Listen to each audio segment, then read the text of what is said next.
क्या होगा अगर आपको एक ऐसा नक्शा मिले जो उस जगह का हो जो कभी बनी ही नहीं। लद्दाख, साल 2035। एक गुमनाम गुफा के अंदर आर्यन को एक अजीबोगरीब नक्शा मिला। वो कागज नहीं बल्कि एक पारदर्शी कांच जैसी शीट थी जो अंधेरे में नीली रोशनी नियॉन ब्लू उगल रही थी।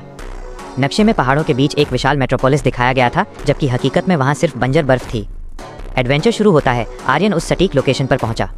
चारों तरफ सिर्फ सन्नाटा था, लेकिन जैसे ही उसने उस डिजिटल नक्शे को ज़मीन पर रखा, हवा में दरारें पड़ने लगीं। Visual glitch.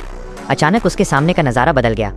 बर्फ गायब हो गई और उसकी जगह ऊंची ऊंची तैरती इमारतें, फ्लोटिंग बिल्डिंग्स और बादलों को चीरती नियॉन लाइट्स आ गईं। सस्पेंस और खतरा। तभी एक विशाल ड्रोन उसके सामने आकर रुका।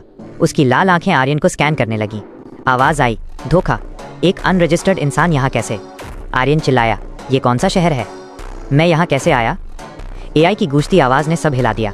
तुम साल 3025 के न्यू लेह में हो, एक ऐसी टाइमलाइन जिसे इतिहास से डिलीट कर दिया गया है।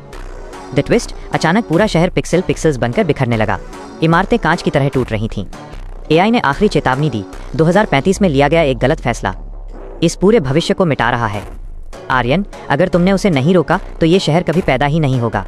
अंततः एक तेज धमाका हुआ और आर्यन वापस बर्फीले पहाड़ पर था। शहर गायब था। उसके हाथ में मौजूद नक्शा अब लाल हो चुका था और उस पर सिर्फ एक लाइन लिखी थी, Fix the error or stay forgotten.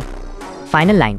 कुछ शहर नक्शों में इसलिए नहीं होते क्योंकि हमारे एक गलत फैसले ने उन्हें वजूद से ही मिटा दिया है।